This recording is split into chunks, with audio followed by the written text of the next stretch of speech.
بسم الله الرحمن الرحيم. صباح الخير على الجميع. النهاردة هنتكلم على الغش التجاري اللي بيحصل في الأسمدة. ونعرفكم يعني ايه خامات أسمدة جيدة جدا وخامات للأسف رديئة. هنبتدي بيه عنصر زي الصوبر. كلنا بنروح نشتري الصوبر فوسفات. خلاص، في كيلو صوبر ب5 جنيه، وفي كيلو صوبر ب15 جنيه، وفي كيلو صوبر ب30 جنيه. هتقولي الله، ازاي يا هندسة؟ هقول لك ادي كيلو الصوبر ابو5 جنيه. خلاص، شايف عامل ازاي؟ كله عامل ازاي؟ كل اللي انت شايفه ده، كل ده جبس وجير. خلاص، بيحطوا على الصوبر الاصلي عشان يزود في الوزن بتاعه. اهو كل ده اللي انت شايفه اهو. خلاص، ادي خامة الصوبر الانضف. ده سوبر شركة معينة، مش عايزين نذكر أسماء. خلاص، وده سوبر شركة تاني خالص. بص الخامة عاملة ازاي، بص اللون ده غامق، اللون ده ايه؟ فاتح.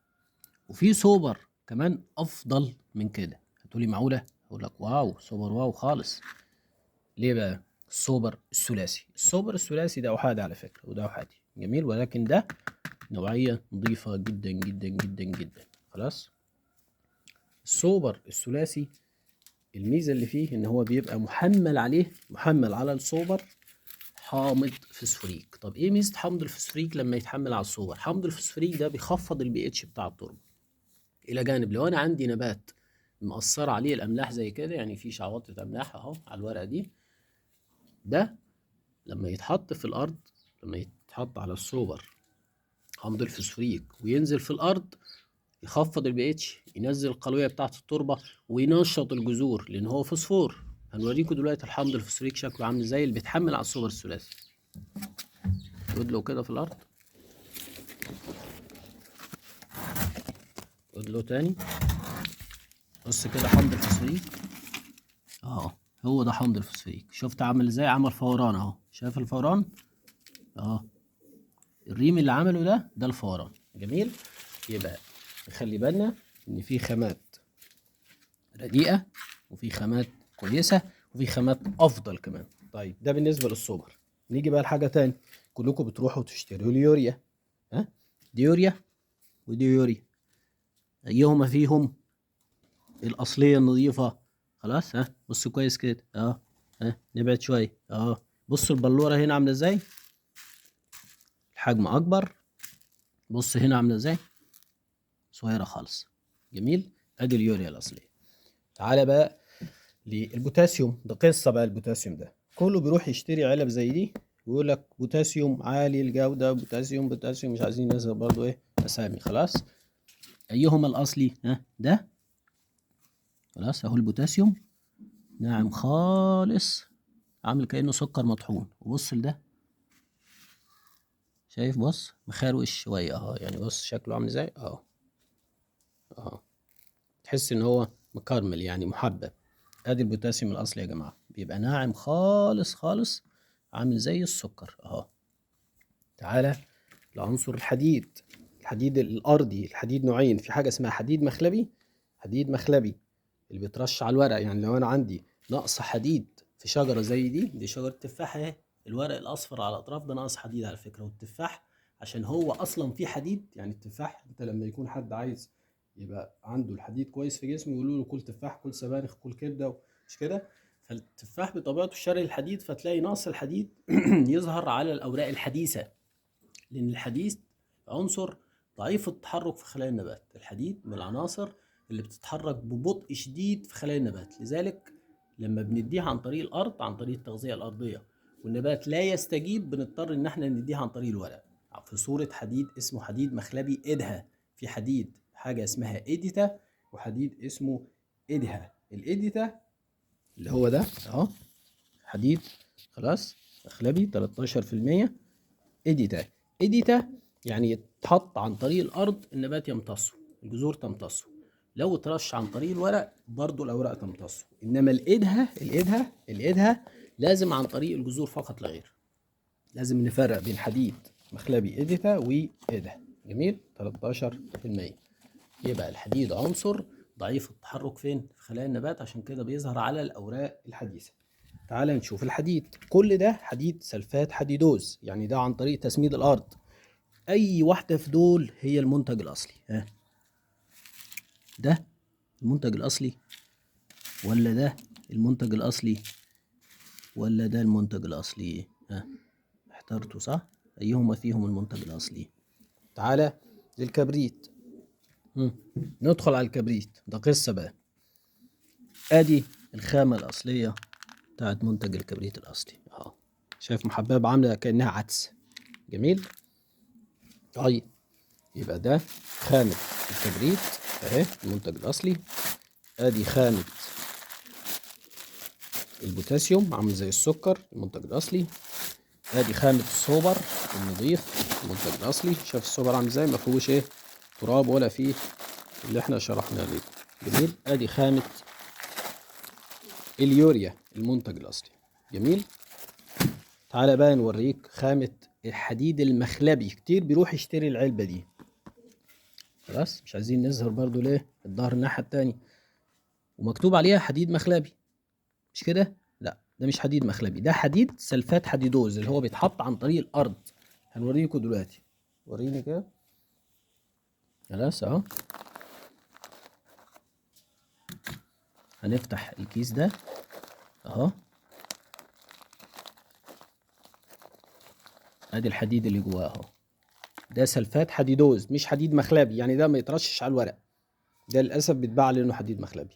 تعال اوريك الحديد المخلبي الاصلي اهو. خلاص العبوه اهي.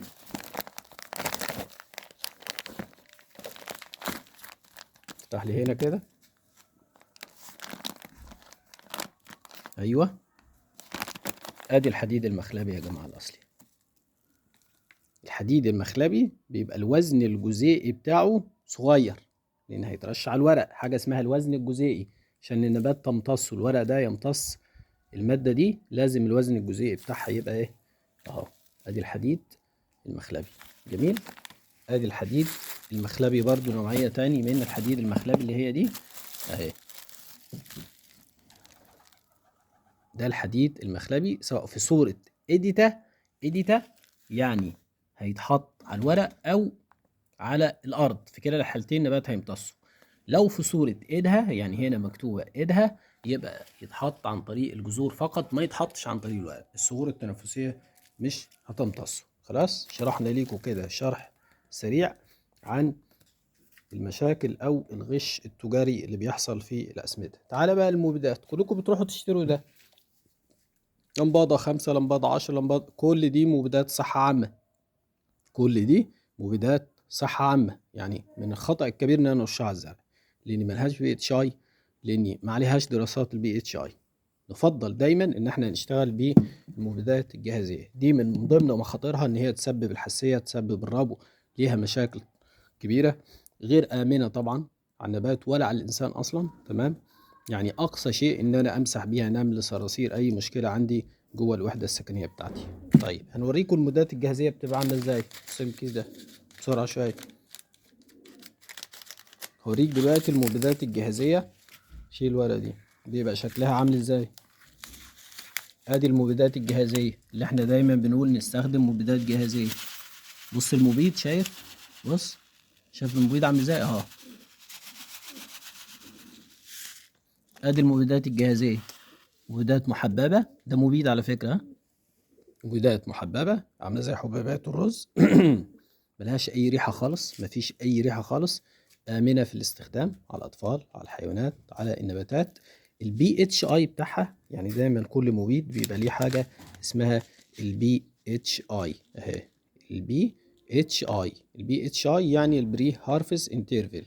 البي اتش اي دي هي يعني انا رشيت الشجرة الجميلة دي، شجرة التفاح الجميلة دي، والرش جه على الثمار طبعا مثمرة. هاكل امتى الثمرة عشان ما تسببش ليا مشاكل صحية؟ هو ده البي اتش اي. خلاص. مبيدات معمول عليها دراسات جيدة، مبيدات آمنة في الاستخدام. جميل. مبيدات ملهاش أي ريحة إطلاقا. يبقى كده شرحنا لكم خامات الأسمدة الأصلية شكلها عامل إزاي أهي. خلاص قلنا ده البوتاسيوم الأصلي، السوبر الأصلي، الكبريت الأصلي. خلاص هي دي الأسمدة اللي احنا بنسوقها وبنحطها لكم في العبوات اللي انت شايفها دي. لذلك آخر حاجة هنقولها، احنا في مجموعة اليسر الخدمات الزراعية اللي بتمثلها مجموعات معا للتشجير، هتلاقي عندنا الجروبات مفتوحة. يعني انت بتدخل بتقول اللي عايزه، الجروبات مفتوحة على البحري، محدش بيقول لك تعال على الخاص. ما بنقولش تعال على الخاص لان احنا بنشتغل في سلع والحمد لله من خامات ممتازة من الدرجة الأولى، خامات ممتازة من الدرجة الأولى. ما بنقولش لحد تعال على الخاص لأن احنا بنديك المعلومة الفنية التطبيقية الصحيحة، بنديك الإشراف الفني الصحيح، وبنديك خامات أصلية من الدرجة الأولى. آخر حاجة هنقولها لكم، الزيت النباتي أو الزيت الحيوي. كتير بيروح يشتري زيت بالصورة دي، خلاص اهو بالصورة دي، ده مش زيت نباتي يا جماعة. خلاص او الصورة دي جميل اهي، خلاص برضو ده مش زيت نباتي يا جماعة. الزيت الأصلي نباتي، الزيت الحيوي اهو في الصورة دي. زيت النباتي اللي هو زيت البرافين أو زيت الكافور اللي بيترش على النبات عشان يقفل الثغور التنفسية للحشرات القشرية والباقي الدقيق مثلا، هو ده اهو الصورة الأصلية بتبقى بتاعته بالطريقة دي. نرجع تاني نقول لكم مجموعة اليسر تمثلها مع التشجير مجموعة قوية بالعلم والمعرفة التطبيقية الصحيحة والمنتجات الأصلية اللي بنوفرها ليكم واللي الكل الحمد لله بيشكر فيها إلى الآن، وهنستمر في هذا الوضع بإذن الله. وتحياتي لكم جميعا.